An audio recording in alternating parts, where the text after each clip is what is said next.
we are in a Nissan Z. That's Z, not 400Z. We're doing a little bit of backroads driving here outside of Atlanta, Georgia. And I'm excited. I got the chance to take a manual one, and that would be my preference in the first place, given the choice. I was given the choice, so we took the 6-speed. So obviously 400 horsepower, more than enough power to have a good time with. It's a classic FR situation, twin turbocharged V6 power plant, rear wheel drive with a 6-speed manual transmission.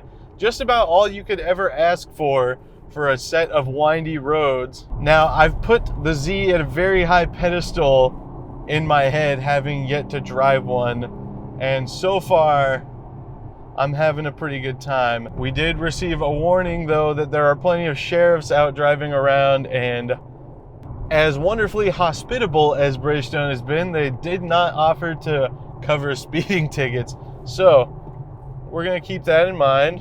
Trying to feel out the automatic rev matching here, which is pretty nuts. Oh man, when it comes on boost, it really goes. I'm gonna turn the assistive downshifting off. I'm gonna see if I can't handle this myself a little bit.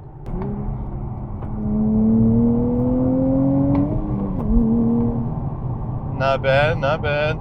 Now, so far these corners aren't explicitly tight, and obviously I'm not going fast enough to really push the car in this particular scenario, but from the experience I am getting, very reminiscent of the outgoing 350 and 370 Zs. It's got very direct turn in and very explicit handling. You know exactly where it's gonna wind up. Put it down in fourth again. Very predictable. And sure enough, there is a sheriff. So it looks like the road's tightening up a little bit. Put her down in third. Very nice.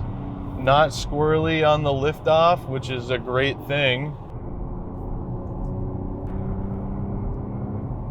Oh man, it really wants to go, but I really don't want a speeding ticket, so we're gonna keep it civil. But I came into the Z having never driven one with very high expectations, and so far they're being pretty well met.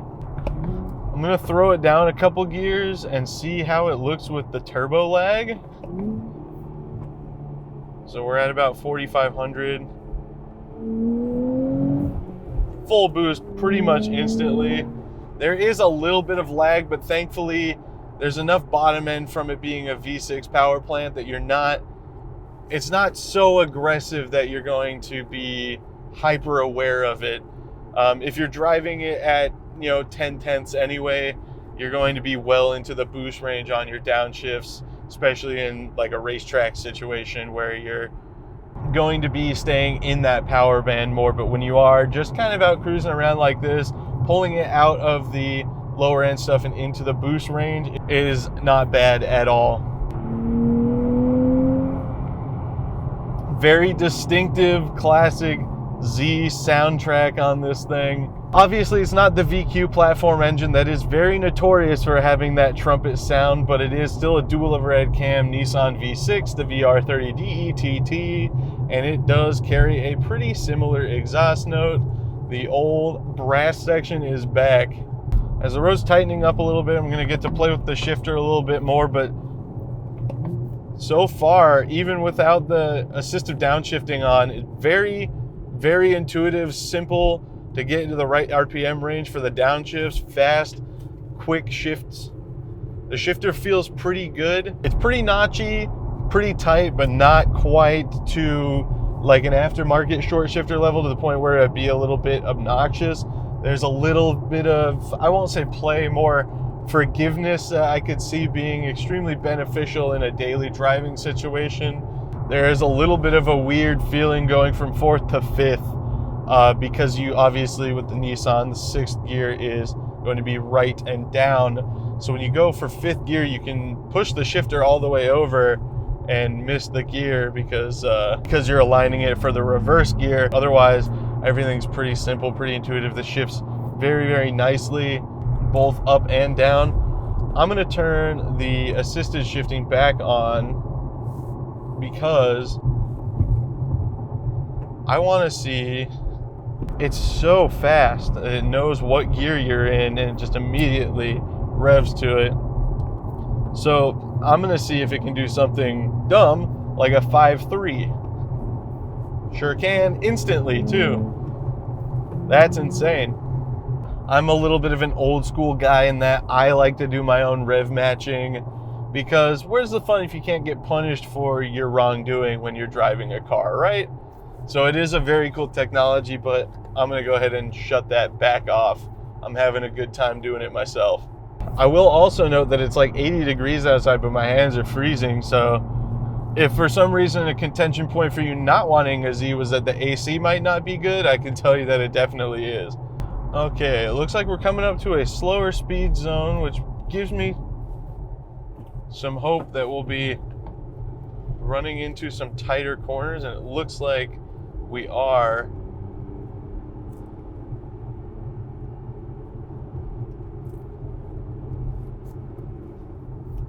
So we're gonna feel this out and see how it does.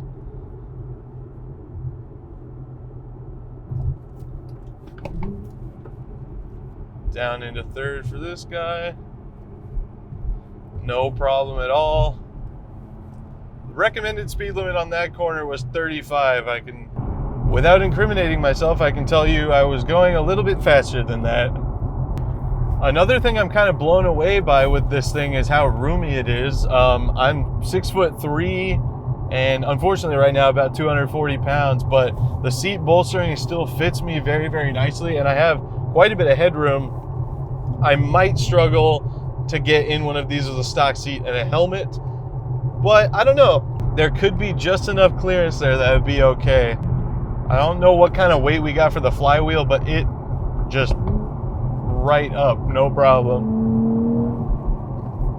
So even if you're not the best at a manual downshift and you don't want to use the automatic downshifting mode, don't worry. The Z is still going to make you feel like a hero. We got a little bit of running room here. Yeah, that's a good amount of power. This thing is sick. I knew this was going to be a problem getting into one of these because I pretty much knew I wanted one the moment they got released. So my hope was that I would find something detrimental about it that would make me not want to spend the money on it, but it's pretty good.